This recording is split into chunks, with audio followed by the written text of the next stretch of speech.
এই ভিডিওটা শুধুমাত্র বিনোদনের জন্য।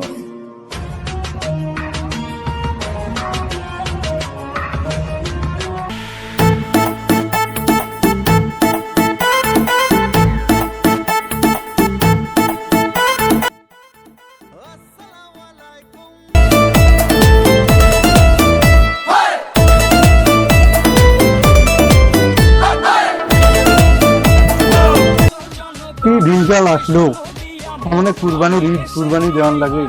বেটা কই গেলি? এদিকে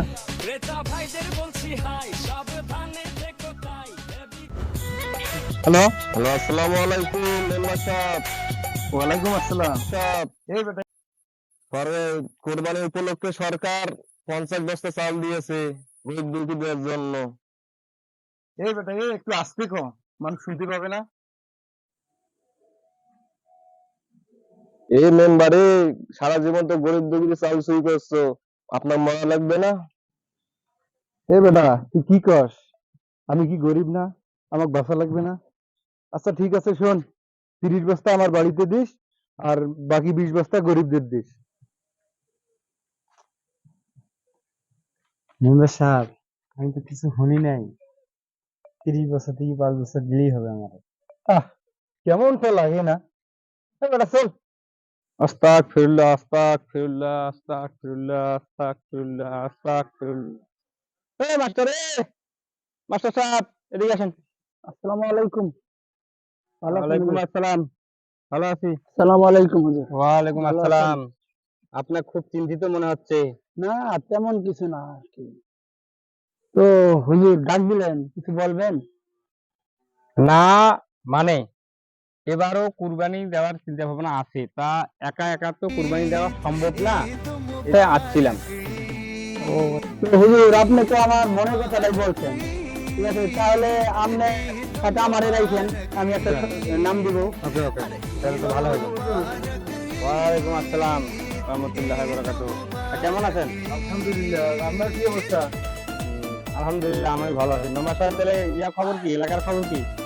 এলাকার অবস্থা ভালো, কিন্তু মাস্টার সাহেবের সঙ্গে কি আলাপ করতেছেন? আচ্ছা, সাহেবের সাথে আলাপ না, তেমন কিছু বলতেছি না। আগে কুরবানি দেবো তো, তাই মাস্টারকে বললাম। তা ভালো কথা।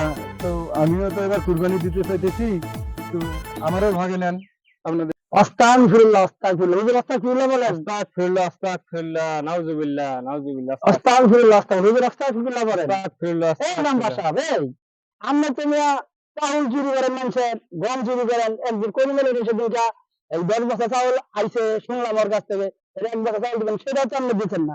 এই বন্ধ মারা গেছেন, আপনি ওইটা দিয়া আমার সাথে কুরবানি শেয়ার অবস্থান, তা সম্ভব না। নাউজুবিল্লাহ, নাউজুবিল্লাহ, নাউজুবিল্লাহ বলেন, আস্তাগফিরুল্লাহ। আস্তাগফিরুল্লাহ। হ হ হ হ, আমি দেখছি মেম্বার সাহেব চাল চুরি করছে। হুজুর, আমার কেউ ভাগে নেন, আমার টাকাটা হালাল। তোর টাকা হালাল মানে? ওটা তুই তো ডাহা সুদ কর, তোর টাকা তো আরো হবে না।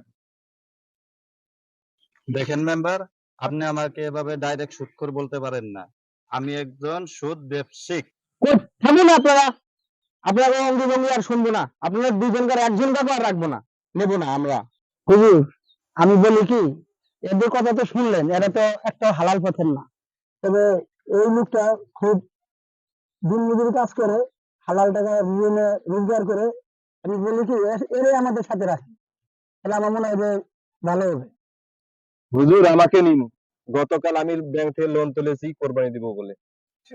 এ কি হুজুর, ওনার টাকা হালাল হলে আমাদের টাকাও তো হালাল, তো আমাদের সবাইকে ভাগে নিন। থামুন আপনারা, আপনাদের কাউকে লাগবে না। হুজুর, মনের মধ্যে জিদ তুলে দিলেন, আপনাদের চেয়ে বড় গরু কুরবানি দিন। এই চলেন সবাই, চলেন হ্যাঁ, আচ্ছা, চলেন হুজুর, আমরা এই মসজিদে যাই। আমরা যে একটা ভিডিও করছি কুরবানি সম্পর্কে, এই কুরবানি সম্পর্কে আসলে আমরা যাতে অনেকেই সুদে কুরবানি দেয়, এই বিষয়টা তুলে ধরার জন্য আমাদের একটা টিম গঠন করছি, যাতে কেউ সুদে উঠে কেউ কুরবানি না দেয়, মানে সঠিক কুরবানি দেওয়ার জন্য সঠিক হালাল রোজগারের টাকা দিয়ে যাতে কুরবানি সবাই এই সজ্জিত হয়, একত্রিত হয়। আর বেশি কিছু বলবো না, সময় কম। তাছাড়া আর আমাদের যদি এই ভিডিওগুলো ভালো লেগে থাকে, লাইক শেয়ার কমেন্ট অবশ্যই দিতে ভুল করবেন না। আসসালামু আলাইকুম, লাইক দিবেন, লাইক। খুদা হাফেজ।